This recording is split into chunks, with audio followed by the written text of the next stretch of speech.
You guys don't mind if I'm drinking, do you? Go ahead. There you go. Okay. Yeah. All right. Cheers.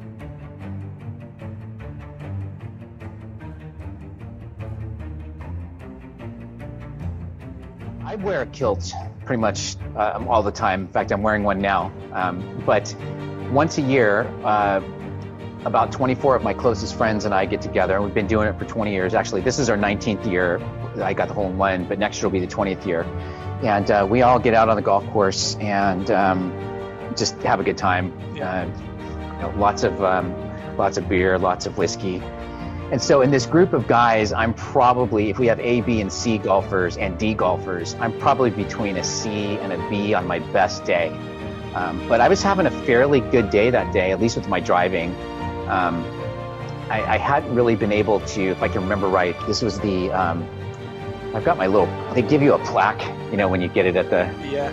There you go, yeah. There's mine right there. I hear you. That's awesome. Yeah. So it was the 11th hole.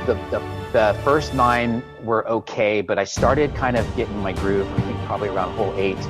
So we made the turn, and the 11th hole at Silver Oak, which is in Carson City, it's par 3. It's a short 119-yard par 3 where you're above the green. So you're not too much, but you're still above the green. And then it's like most of the courses in Carson City, it's like desert between the tee box and the green. And so our foursome, we just kind of went up there. The other foursome had just got off the green, so they were still hanging around the edge of the green and got up to the tee box. I think I was the third to tee off. And like I said, it was just a normal day for me. I had a couple of good drives before, but pulled out since it was a little bit of a drop, 119 yards, I figured, my 9-iron should get me there, no problem. The pin was kind of towards the back of the green.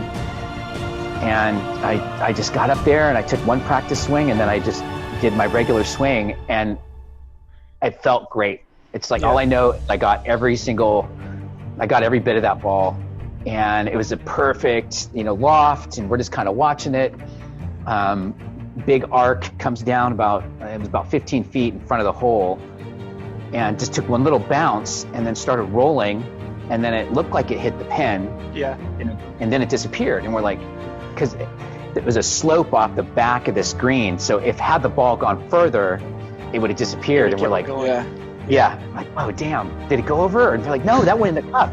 And my friends are all like jumping up and down. They're like, no, that's in the cup. And I'm like, no, it's. So one of the guys drove up ahead of me, got there, one of the guys that was in our foursome, and got up to the hole. And the other guys that had just been on the hole heard us jumping around and yelling and stuff, so they kind of came back. So it was good in that I had, there was 8 guys, 7 other guys besides me saw that thing. Sure enough, got up to the hole, and my buddy was like videotaping me walking up, getting out of my cart, walking up to the hole, and looking in, and there was the ball with the... Yeah. So you had a whole bunch of witnesses then. Oh, yeah. How'd you guys celebrate then if you had that many people seeing it go in? So I'd never done that before, and like I said, I don't golf that often, so I'm thinking, in my head, damn, I'm going to get some drinks out of this, right? So they're like, wow, we can't wait to get into the clubhouse today. So they're texting everybody that's in our group, and everyone's like, congratulations, can't wait to get to the clubhouse. I'm really thirsty, all that. And I'm like, they're like, yeah, you're buying drinks. I'm like, what? Because there's 24 of us. Right. They're like, you're buying the whole clubhouse drinks. And I'm like, okay, well, the way I looked at it is it was the right thing to do. I mean, it was a great price to pay for such an epic thing. Yeah. Right.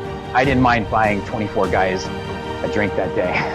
We basically started like a hole-in-one club. That's how we got into like interviewing people about hole-in-ones. And what our deal is like if you're a member, you get a hole-in-one no matter what course you're in. You get like $2,000 to celebrate with. So like, if you were a member, that $2,000, I imagine probably going into the guideship with drinks all night, or how do you envision kind of spending that?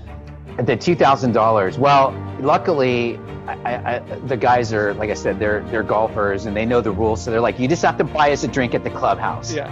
And that was okay. So I didn't have to buy drinks all night. In fact, the cool thing is later on, we were out at a couple other places, and people are like, "Yeah, you got a hole in one." They bought me a drink, so that was kind of. Yeah. Cool. But I would probably, I'd probably spend some of it on the fam, and then I'd probably spend some of it on golf lessons. If Not a I bad made the idea. money.